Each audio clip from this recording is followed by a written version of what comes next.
Hello students, welcome back to your favourite channel learn with Javed. আশা করি প্রত্যেকে ভালো আছো এবং সুস্থ আছো। তো প্রত্যেকে আগে বলো যে তোমাদের পড়াশোনা কেমন চলছে।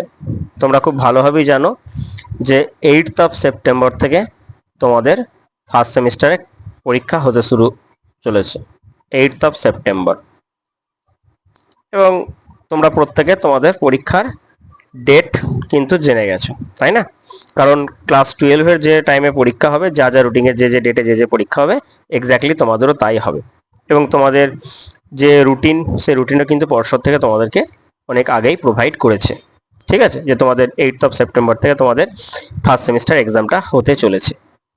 তো এখন যারা প্রথম পরীক্ষা দিচ্ছ, ডেফিনেটলি ফার্স্টই তোমরা এই সেমিস্টার মেথডে প্রথম পরীক্ষা দিচ্ছ। আগের বছর অর্থাৎ 2024-এ ফার্স্ট ব্যাচ ছিল, তোমরা হচ্ছে সেকেন্ড ব্যাচ ফার্স্ট সেমিস্টারের। এবং যারা ক্লাস 12-এ পড়ছে তাদের হবে তোমার থার্ড সেমিস্টার। ওকে, তা এখন এই যে সেমিস্টারটা হবে, তোমরা প্রত্যেকেই তোমরা সিলেবাসটা কমপ্লিটলি জেনে গেছো।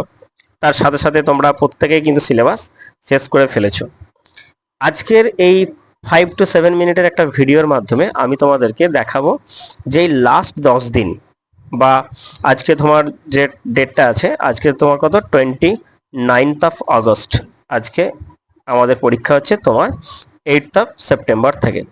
তাহলে এই যে লাস্ট 10 ডেজ আমরা কি কি করব, কি কি জিনিস আমাদের করতে হবে, যাতে করে আমরা আমাদের যে মার্কসটা আছে সেই মার্কসটাকে ম্যাক্সিমাইজ করতে পারি। এবং তোমরা খুব ভালোভাবেই জানো, আগে তোমাদের আমি যে মার্কস ডিস্ট্রিবিউশনটা, সেই মার্কস ডিস্ট্রিবিউশনটা একটু দেখিয়ে দিই। এখন তোমরা যারা ক্লাস 11-এ ফার্স্ট সেমিস্টার দেবে, এবং তোমরা খুব ভালোভাবেই জানো যে আমি ফিজিক্স পড়িয়ে থাকি, তাহলে সেই জন্য আমি তোমাদেরকে ফিজিক্সের যে মার্কস ডিস্ট্রিবিউশনটা আমি তোমাদেরকে বলছি, সেই মার্কস ডিস্ট্রিবিউশনটা কিন্তু ফিজিক্স, কেমিস্ট্রি, বায়োলজি যেগুলো প্র্যাকটিক্যাল বেস সাবজেক্ট আছে, সেই সাবজেক্টটা মোরাললেস প্রত্যেকটা সাবজেক্টের ক্ষেত্রে সেমই। এবার চ্যাপ্টারগুলো আলাদা আছে, সেখানে চ্যাপ্টার মার্কস অ্যালোটেডগুলো আলাদা আছে, সেগুলো আলাদা ব্যাপার, বাট মোরাললেস মার্কস ডিস্ট্রিবিউশনটা সেম। যে আমাদের টোটাল 70 মার্কসের থিওরি পেপার থাকবে, আর 30 মার্কসের থাকবে তোমার প্র্যাকটিক্যাল পেপার। ঠিক আছে, তো আমাদের ফার্স্ট সেমিস্টারে ফিজিক্সের যে টপিকগুলো আমাদের রয়েছে সেগুলো কি আছে? প্রথম যেটা টপিক আছে সেটা হচ্ছে ফিজিক্যাল ওয়ার্ল্ড অ্যান্ড মেজারমেন্ট, অর্থাৎ আমাদের first chapter unit and measurement. এই জায়গা থেকে আমাদের 3টে এমসিকিউ কোশ্চেন পড়বে, এবং প্রত্যেকটা কোশ্চেন কিন্তু আমাদের 1 মার্কসের থাকবে, এবং আমাদের টোটাল কোশ্চেন থাকবে 35 কোশ্চেন। 35 question, 35 marks. এর জন্য আমাদের টাইম কত থাকবে? আমাদের টাইম থাকবে 1 ঘন্টা 15 মিনিট।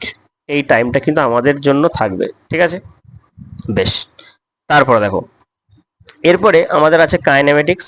কাইনেমেটিক্স থেকে আমাদের পড়বে 12 মার্কস। এখন কাইনেমেটিক্সের মধ্যে কোন কোন চ্যাপ্টারগুলো আছে বলো তো? সেটা হচ্ছে 1 ডাইমেনশনাল মোশন, 2 ডাইমেনশনাল মোশন। এই যে চ্যাপ্টারগুলো আছে সেই চ্যাপ্টারগুলো আমরা কাইনেমেটিক্সের মধ্যে ধরবো, 1D এবং 2D। এখান থেকে আচ্ছা, অর্থাৎ ভেক্টরটা যেটা বলছি, ভেক্টরের মধ্যে প্রজেক্টাইল মোশন আছে, সেগুলো কমপ্লিটলি সবই আছে। তো টোটাল এখান থেকে 12 মার্কস আসবে, মানে বুঝতে পারছো সব থেকে ম্যাক্সিমাম মার্কস কিন্তু এই কাইনেমেটিক্স থেকে আমাদের আসবে। সেজন্য কাইনেমেটিক্সটা কিন্তু আমাদের খুব ভালোভাবে পড়তে হবে। তাহলে প্রথম যে দুটো ইউনিট, তোমার ফিজিক্যাল ওয়ার্ল্ড আর মেজারমেন্ট আর কাইনেমেটিক্স, এখান থেকে আমাদের চলে আসছে টোটাল 15 মার্কস। জাস্ট ইমাজিন করো, 15 মার্কস কিন্তু আমাদের আসবে। আমাদের এই যে ফার্স্ট সেমিস্টার যেটা হবে, এখানে আমাদের পাস মার্কস কত? পাস মার্কস হচ্ছে ধরো 11.5 বা সামথিং, চলো আমি একটা রাউন্ড ফিগারে ধরে নিচ্ছি 12। আমাদের 12 মার্কস কিন্তু পেলে আমরা ফার্স্ট সেমিস্টারে পাস করব। তাহলে ডেফিনেটলি আমাদের এই দুটো যে ইউনিট, সেখান থেকে আমাদের আসবে কত? 15 মার্কস। এবং আশা করছি তোমরা এই দুটো চ্যাপ্টার ভালোভাবে পড়াশোনা করে নিয়েছো। তারপর 3 নাম্বার কি আছে? 3 নাম্বারে ধরে রয়েছে দেখো লজ অফ মোশন। এই লজ অফ মোশন থেকে আমাদের আসছে 8 মার্কস। ঠিক আছে, এখানে আমাদের কি কি ঢুকছে? লজ অফ মোশন আছে, তারপর ফ্রিকশন, তারপর হচ্ছে সার্কুলার মোশন। এগুলো সবগুলো নিয়ে আমাদের থাকবে এখানে 8 মার্কস। ঠিক আছে, ওয়ার্ক, পাওয়ার অ্যান্ড এনার্জি, এই ইউনিটটা বা এই চ্যাপ্টারটা একা থাকছে 5 মার্কস। আর তারপর হচ্ছে motion of system of particles and rigid body, যেটা আমাদের স্ট্যাটিক্স যে পার্টটা আছে, centre of mass, centre of gravity, সেখান থেকে আমাদের আসছে 7 মার্কস। তাহলে টোটাল হয়ে গেল আমাদের 35 কোশ্চেন, 35 মার্কস।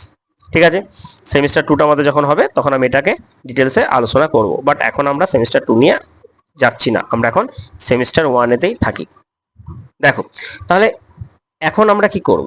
প্রথম প্রশ্ন যেটা, আমি শিওর যে যে সমস্ত স্টুডেন্টরা এই ভিডিওটা দেখছো, তারা প্রত্যেকেই কিন্তু সিলেবাসটা কমপ্লিট করে নিয়েছো। তোমাদের প্রত্যেকের সিলেবাস কমপ্লিট হয়ে গেছে। তাহলে সিলেবাস কমপ্লিট হয়ে গেলে তারপর নেক্সট কি হবে?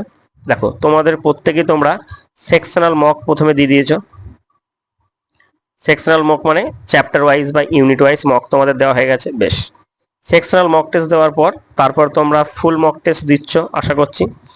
এই ফুল মক টেস্ট তোমরা at least 4 to 5 full mock test দাও, না হলে কিন্তু এই টাইমটা কিন্তু ম্যানেজ করতে পারবে না। অ্যাটলিস্ট 4 to 5 মক টেস্ট দাও, যত বেশি মক টেস্ট দেবে তত কিন্তু তোমাদের জন্যই ভালো, যাতে তোমরা টাইমটা এক্সাম হলেতে ম্যানেজ করতে পারো। যত বেশি মক টেস্ট তত তোমার স্কোরটা কিন্তু বুস্ট হবে।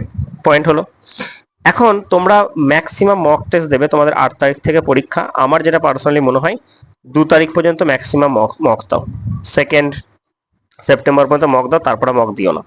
তাহলে 2 সেপ্টেম্বর পর্যন্ত মক টেস্ট দাও, তারপরে কিন্তু আর কোনো সাবজেক্টে দেবেন, এটা আমি সমস্ত সাবজেক্টের জন্যই বলছি। এখন কি হবে 2 সেপ্টেম্বরের পর থেকে, তাহলে আমরা করবোটা কি? এখন প্রত্যেকে কি করছো, মক দিচ্ছ। যেহেতু আমি ফিজিক্স পড়াই, আমি ফিজিক্স সাবজেক্ট নিয়ে রেফারেন্স দিয়ে তোমাদেরকে বলছি, এটা তোমরা প্রত্যেকটা সাবজেক্টে এটা অ্যাপ্লাই করতে পারো। প্রথমে তোমরা মকটা দিলে, চলো 2 সেপ্টেম্বর পর্যন্ত তোমরা অ্যাটলিস্ট 4টে থেকে 5টা মক টেস্ট তোমরা দাও। মক টেস্টগুলো দিলে, মক টেস্টগুলো দেওয়ার পর তোমরা দেখো যে তোমাদের কোন কোন জায়গা থেকে তোমাদের মানে এমসিকিউ গুলো ভুল হচ্ছে।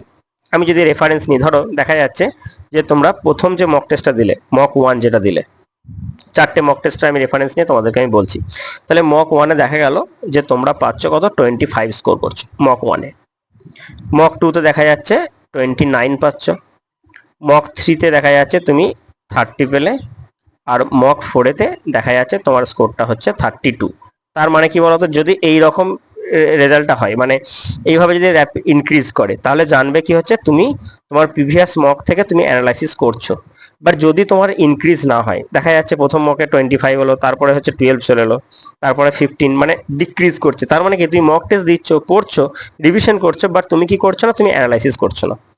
অ্যানালাইসিসটা খুব জরুরি। অ্যানালাইসিসের মধ্যে আমরা করবোটা কি স্যার, আমরা প্রথমে ধরো আমি এই রেফারেন্সটা নিচ্ছি, ধরে আমি একটা মক দিলাম, সেখানে মকে আমার দেখা গেল 25 আমার স্কোর হয়েছে। তো দেখা যাচ্ছে যে এই যে সিস্টেম অফ রিজিড বডি, এই যে চ্যাপ্টারটা আছে, এখানে আমাদের 7টা কোশ্চেন পড়ছে। তার মধ্যে দেখা যাচ্ছে আমি 3টে কোশ্চেন কারেক্ট করেছি, বাকি 4টে কোশ্চেন আমি কারেক্ট করতে পারিনি। তাহলে আমাকে কি করতে হবে, আমাকে এই চ্যাপ্টারটা একটু বেশি বেশি করে রিভিশন করতে হবে। আমাকে আমার ক্লাস নোটস, আমার স্যার যেভাবে পড়িয়েছেন সেই মেথড ফলো করে আমি টেক্সট বই থেকে আমি এই চ্যাপ্টারটা ভালো করে পড়বো। যখন তুমি সেকেন্ড মকটা দেবে, তখন দেখবে এই চ্যাপ্টারটা তোমার আর ভুল হচ্ছে না। দেখা যাচ্ছে ফার্স্ট মকে যে চ্যাপ্টারটা তুমি ভালোভাবে দিয়েছিলে, সেই চ্যাপ্টারটা তুমি কিন্তু সেকেন্ড মকে ভুল করছো। মানে দেখা যাচ্ছে তোমার কাইনেমেটিক্সে হয়তো তোমার ভুল হয়ে গেছে, অনেকগুলো কোশ্চেন, প্রায় 4-5টা কোশ্চেন তোমার কাইনেমেটিক্সে ভুল হয়ে গেছে।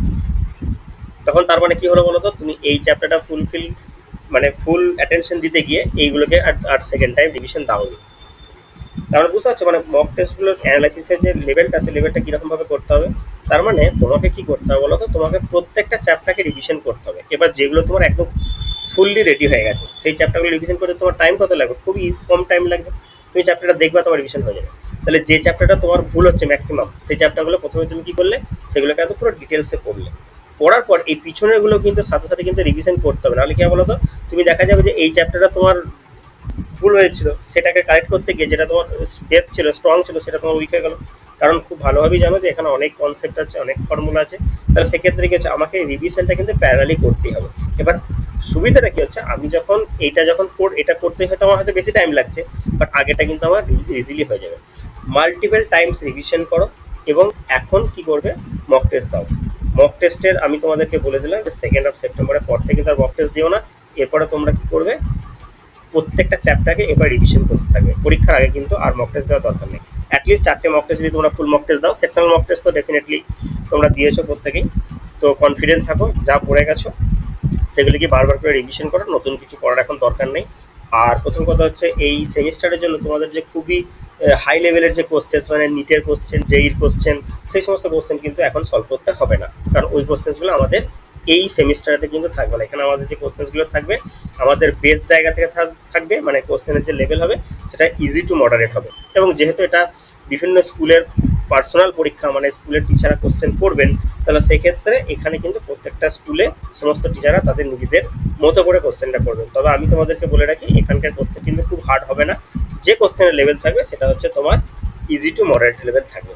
ঠিক আছে, ইজি টু মডারেট লেভেল থাকবে, এখানে কিন্তু হার্ড কোশ্চেন সেরকমভাবে আমাদের হবে না। প্রত্যেকে ভালো করে রিভিশন করে যাও, আর সাথে সাথে মক টেস্টগুলো দিয়ে দাও।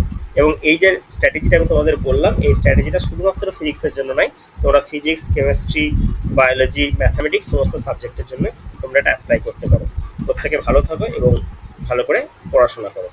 আর তোমরা যদি কোনো তোমাদের টপিকে কিছু সমস্যা হয়ে থাকে যে স্যার এই টপিকটা যদি একটু ক্লাস করে দিতেন তাহলে ভালো হতো, বা এই টপিকে যদি কিছু কোশ্চেন আলোচনা করে দিতেন তাহলে ভালো হতো, তাহলে অবশ্যই নিচে কমেন্ট বক্সে সেটা জানাবে, আমি সেই টপিকের উপর কোশ্চেন তোমাদেরকে করিয়ে দেবো। এছাড়া তোমাদের ফার্স্ট সেমিস্টারে বহু কোশ্চেন সেট, চ্যাপ্টার ওয়াইজ, তারপর হচ্ছে প্রত্যেকটা চ্যাপ্টারের কনসেপ্ট আমি ইউটিউব চ্যানেলে পড়িয়েছি। তোমরা একবার ক্লাসে যে প্লেলিস্ট আছে সেই প্লেলিস্টে গিয়ে ক্লাসগুলো তোমাদের প্রয়োজন হিসাবে তোমরা দেখে নাও, না হলে কিন্তু দেখার দরকার নেই, শুধু শুধু টাইম ওয়েস্ট করবে না।